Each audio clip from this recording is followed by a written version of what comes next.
Autonomia, ancora attacchi di mondo politico e sindacati, ma chi sostiene che sia a rischio l'unità del paese, il governatore Zaia replica: marcare le differenze spingerà tutti ad un'assunzione di responsabilità. Il dramma di Manuel Bortuzzo, da Roma al Papà racconta il risveglio del ragazzo in queste ore e la tremenda consapevolezza della paralisi. Solidarietà degli atleti del nuoto che scendono in gara con una M al braccio. Intanto svolta nelle indagini, trovata la calibro 38 che ha fatto fuoco, ci sono delle impronte, gli investigatori forse vicini a trovare i responsabili. Omicidio e suicidio di Asiago, in queste ore l'autopsia sul corpo di Silvia Marzaro e dei genitori, perizia calligrafica sui biglietti trovati vicino ai corpi. Atti sessuali con minorenni e detenzione di materiale pedopornografico, gravissime le accuse di un 40enne allenatore veneziano. Con la sola terza media faceva il chirurgo plastico in Romania, 39enne veneziano smascherato da un'inchiesta giornalistica. Poco più di una settimana fa aveva festeggiato i 108 anni, si è spenta Palmira Pessotto, la nonna della marca trevigiana. Buonasera, ben ritrovati con l'edizione del Veneto dei nostri telegiornali. In primo piano la questione autonomia, l'iter non si arresta e le richieste di Veneto, Lombardia ed Emilia Romagna cominciano ad impensierire il mondo politico e i sindacati, ma chi sostiene che siano a rischio l'equilibrio e l'unità del paese, il governatore Zaia replica: marcare le differenze spingerà tutti ad un'assunzione di responsabilità.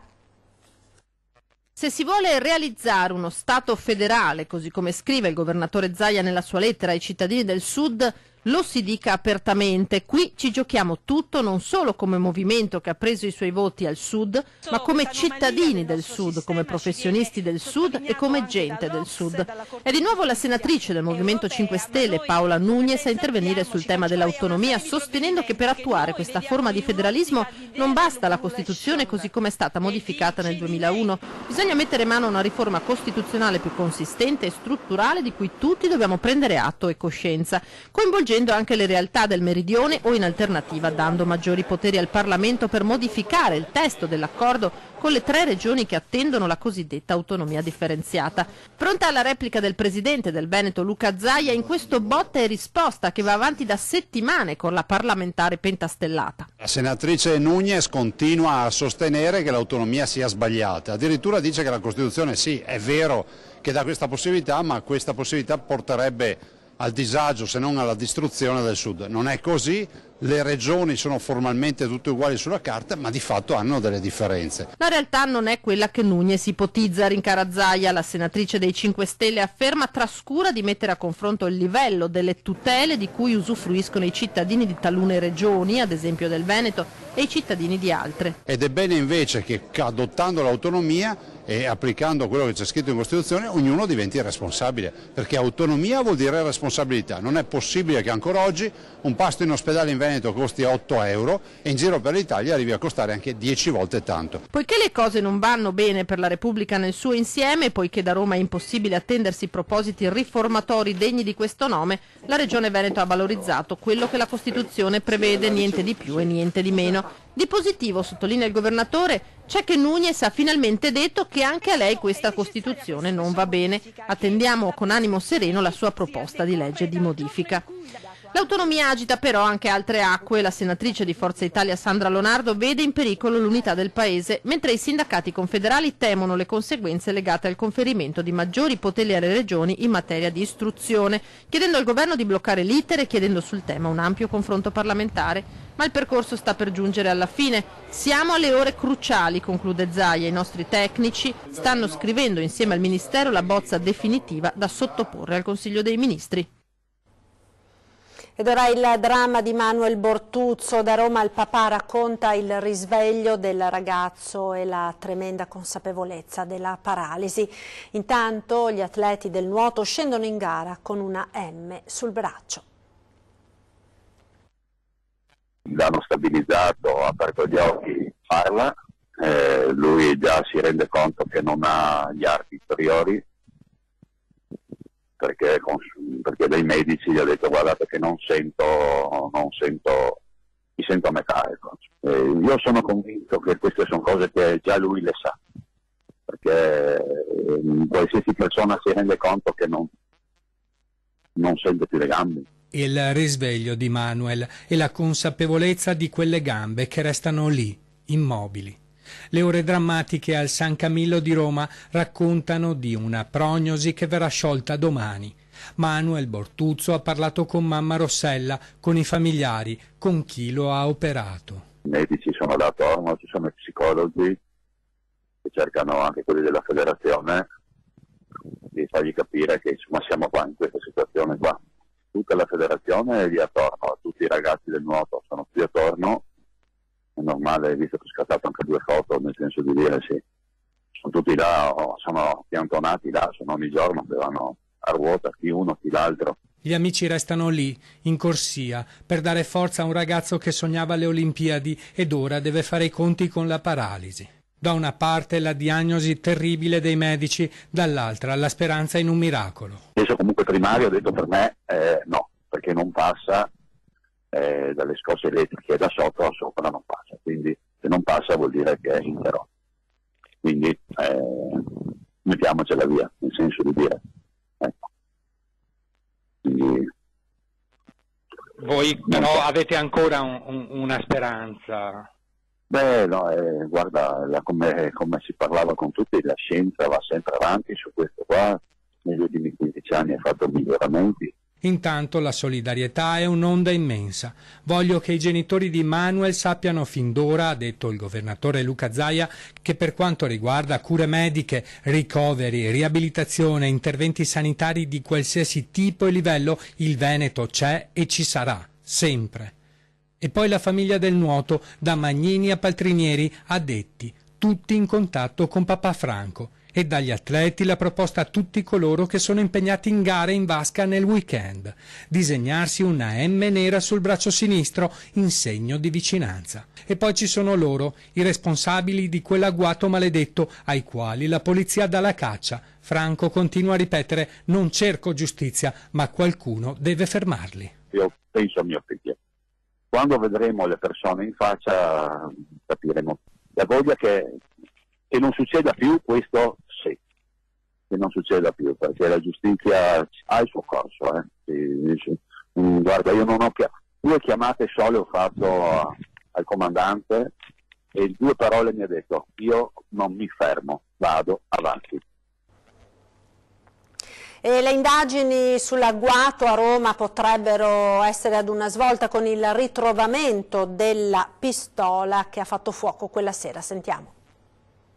La pistola potrebbe segnare la svolta, una calibro 38 trovata in mezzo a un prato di Acilia e molto probabilmente gettata via dallo scooter in fuga con in sella i 2 responsabili dell'agguato. Sequestrata dagli agenti della squadra mobile ieri pomeriggio è tuttora nei laboratori della scientifica. Ci sono impronte, chi ha sparato non ha usato i guanti, tracce che potrebbero essere fondamentali per arrivare a identificare i responsabili. Fin dal primo momento alcune testimonianze avrebbero indirizzato l'attenzione degli investigatori su una gang che si annida tra le case popolari del cosiddetto villaggio Giuliano. Gli investigatori hanno in mano anche il video della telecamera esterna alla vicina tabaccheria, la scena con i 2 in scooter e i 3 colpi esplosi, come ha raccontato la madre di Martina, la fidanzatina che era con lui in quegli istanti drammatici. Erano di spalle e sono stati colpiti alla schiena, però non si sono, né Martina neanche si è resa conto di nulla, a malapena hanno sentito gli spari perché pioveva. L'unica cosa che ha detto appunto che Manuel ha strillato, ha detto mi hanno sparato e si è accasciato a terra. Abbiamo trovato il ragazzo per terra e pensavamo fosse privo di vita. Resta l'ipotesi dello scambio di persone, uno sgarbo fatto pagare all'obiettivo sbagliato nel momento sbagliato, ma gli inquirenti non escludono neppure la strada, per quanto lontanissima, che qualcuno ce l'avesse proprio, chissà perché, con Manuel e la fidanzatina. La pistola e le impronte potrebbe essere una chiave importante per arrivare a chiudere il cerchio. Ed ora l'omicidio-suicidio di Asiago. Sta per concludersi l'autopsia sui corpi di Silvia Marzaro e dei genitori Italo e Ubaldina. La famiglia originaria di Mirano trovata morta lunedì sera nella loro abitazione sull'altopiano. L'esame autoptico deve accertare la data esatta del decesso e confermare le cause della morte. L'avvelenamento da psicofarmaci per i 2 anziani uccisi dalla figlia 43enne che si sarebbe poi strangolata suicidata dopo aver visto i genitori passare dal sonno alla morte. Una perizia calligrafica è stata disposta sui 2 biglietti trovati vicino ai corpi dei genitori e con la scritta "Dio vi giudicherà, la pagherete tutti maledetti". Non si esclude che nei prossimi giorni sulla casa di Asiago intervengano i carabinieri del RIS di Parma. Ancora cronaca, pedofilia e detenzione di materiale pedopornografico, gravissime le accuse ad un allenatore quarantenne veneziano. Conquistava la fiducia di ragazze minorenni del suo stesso ambiente e la usava per convincerle prima a inviargli foto osè e poi ad avere con lui rapporti sessuali. A un allenatore di 40 anni, residente nel veneziano, è stato notificato dai carabinieri l'obbligo di dimora e il divieto di avvicinarsi a 3 giovani, una delle quali non ancora diciottenne. L'uomo è indagato per adescamento di minori, detenzione di materiale pedopornografico e atti sessuali con minori. L'indagine, condotta dai militari del comando provinciale sotto la direzione della Procura di Venezia, è nata dalla segnalazione della madre di una delle ragazze, che aveva percepito i segnali di una strana relazione della figlia con l'uomo, per lo più svoltesi attraverso scambi di messaggi su WhatsApp, alcuni inequivocabili. Dalla perquisizione a casa dell'allenatore e dalle successive testimonianze con audizione protetta delle vittime, i carabinieri hanno scoperto che l'indagato aveva compiuto ripetuti atti sessuali con altre 2 ragazze all'epoca minorenni e deteneva vario materiale pedopornografico. Secondo gli investigatori, dopo aver convinto le ragazze alle prestazioni, l'allenatore le costringeva a tacere sull'accaduto con minacce e pressioni psicologiche. Ancora cronaca, aggressivo e violento nei confronti della compagna per 15 anni. Finalmente, dopo 20 denunce tutte ritirate, lei lo ha fatto arrestare. È successo a Malo, nel Vicentino.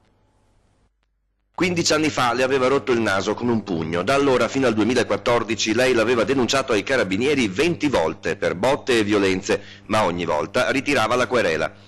Ma il 39enne di Malo, arrestato ieri dai carabinieri di Schio, per quasi 15 anni non aveva mai smesso di picchiare o umiliare la compagna. Un timpano rotto nel 2017, anche a causa della droga. Quindi un percorso terapeutico di recupero, lei che decide di accoglierlo nuovamente in casa, sperando in un cambiamento. Tutto bene fino a maggio 2018, quando per una crisi depressiva il 39enne smise di lavorare e riprese a picchiare la compagna. Una sera di agosto arrivò a cacciarla di casa costringendola a dormire in auto. Il momento peggiore ai primi di gennaio, ancora botte e un tentativo di strozzarla perché lei aveva rifiutato un rapporto sessuale.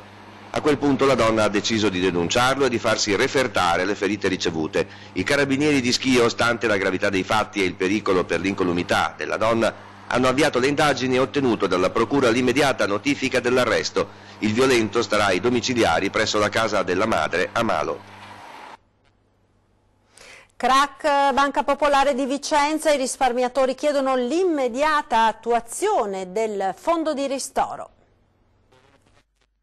Il fondo, che è un diritto ritardato, è un diritto negato. Un diritto ritardato è un diritto negato. Con questo slogan oggi le 13 associazioni dei risparmiatori delle banche popolari venete lanciano un appello al Premier Giuseppe Conte per far partire urgentemente l'attuazione del fondo di ristoro per le vittime del crack. Ieri c'è stata la riunione delle 13 associazioni della cabina di regia e abbiamo deciso di fare un comunicato questa mattina al Presidente Conte per lanciare l'emergenza sociale del ritardo causato dal ritardo del fondo risparmio tradito che doveva partire il 31 gennaio 2019. Ci sono milioni di persone che annaspano, milioni di persone che vivono in difficoltà inenarrabili. Vogliamo i nostri soldi come promesso e come l'Europa, aprendo gli occhi e il cuore, riconosca che noi dobbiamo avere indietro. Un messaggio che verrà lanciato forte e chiaro ai 2 vice premier Salvini e Di Maio che sabato prossimo, 9 febbraio, sono attesi a Vicenza per incontrare i risparmiatori al centro sport Palladio, ma le 13 associazioni della cabina di regia per protesta annunciano un'assenza clamorosa. Sabato 9 febbraio vengono a Vicenza i vice premier Salvini e Di Maio.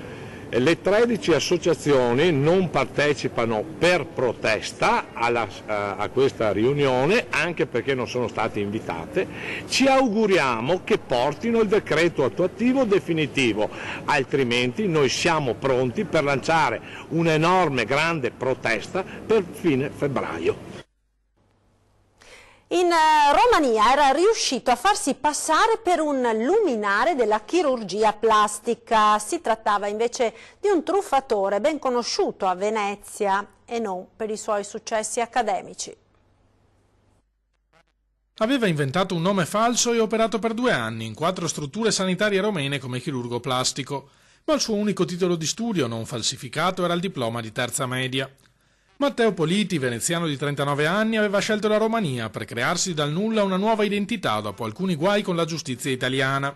Così era nato Matthew Maud, luminare della chirurgia plastica specializzato in interventi al seno, con una sfilza invidiabile di titoli e riconoscimenti dalle più prestigiose università statunitensi, tutti rigorosamente inventati, con abbastanza abilità da ingannare il sistema sanitario del paese est europeo, ma non i giornalisti di un quotidiano del luogo che hanno scoperto la verità dopo le segnalazioni di alcuni infermieri.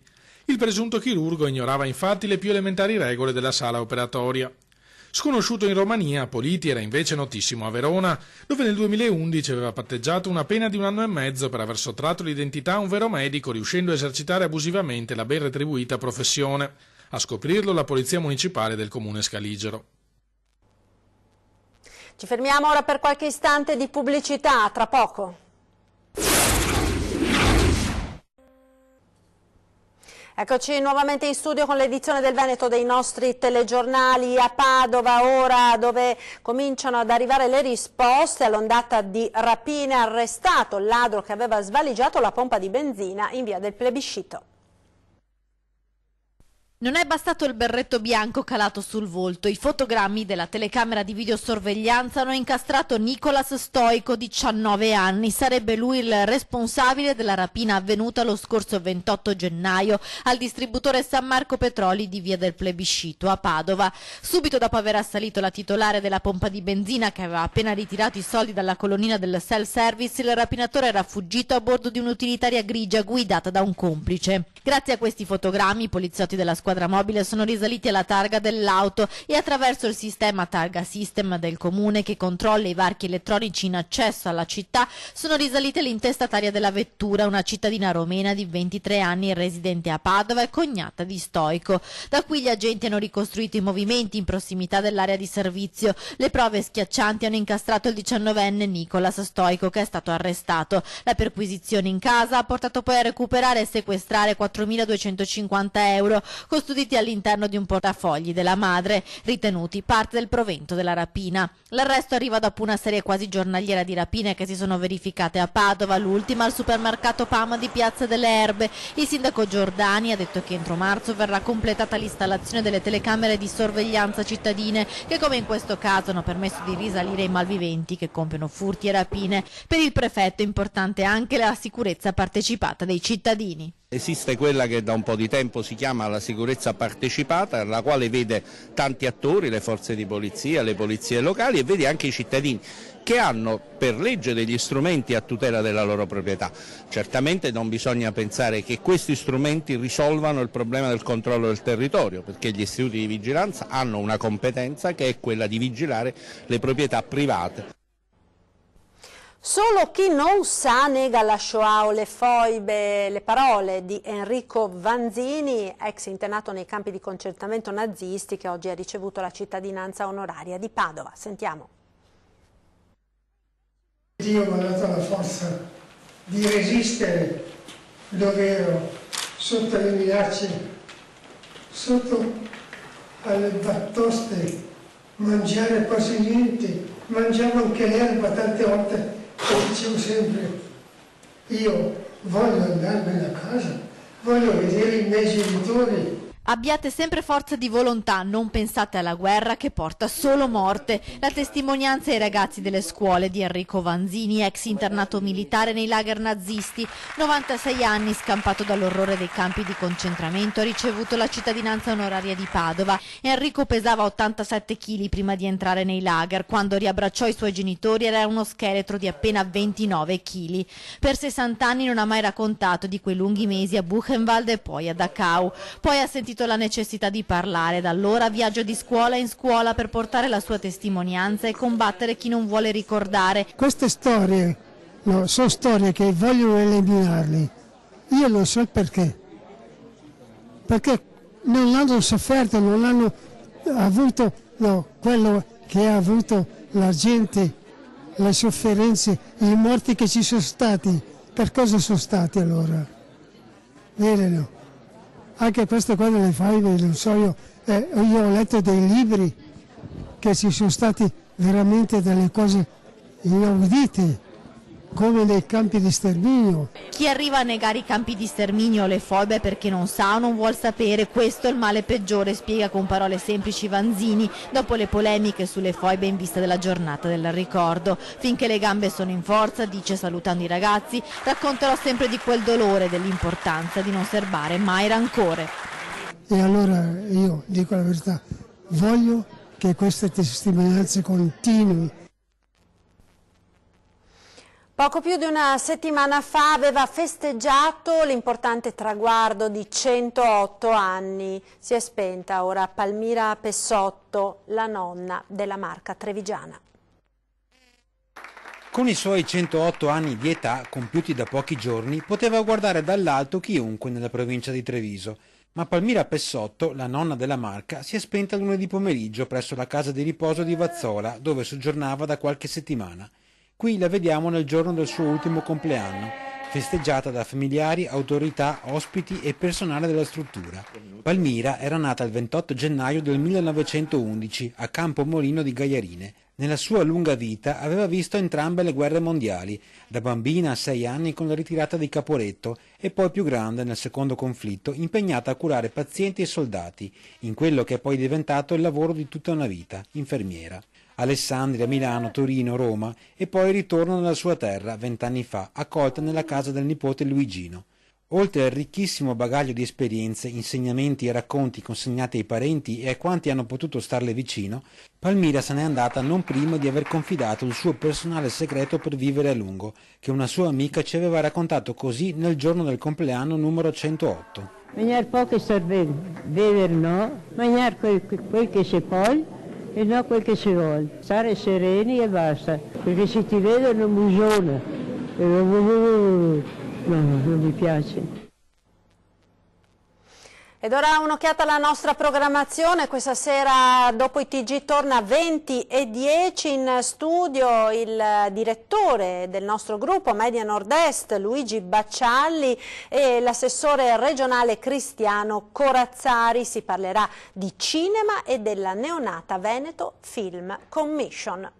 Ed è tutto per questa edizione, grazie per essere stati con noi, come sempre in chiusura le previsioni del tempo. Arrivederci.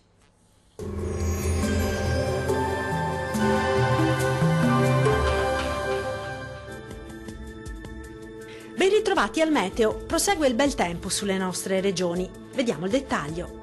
Sul Veneto ci attende una giornata all'insegna di un tempo asciutto e stabile un po' su tutti i settori.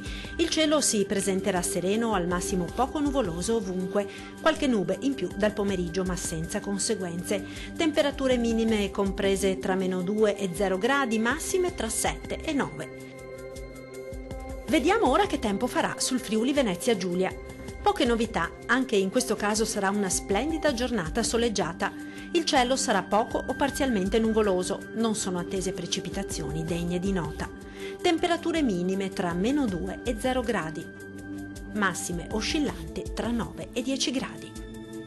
Vediamo infine la situazione meteorologica del Trentino Alto Adige. Lo scenario sarà molto simile, infatti avremo condizioni di tempo stabile e soleggiato soprattutto al mattino. Dal pomeriggio invece la nuvolosità sarà in aumento un po' ovunque, ma sempre senza piogge.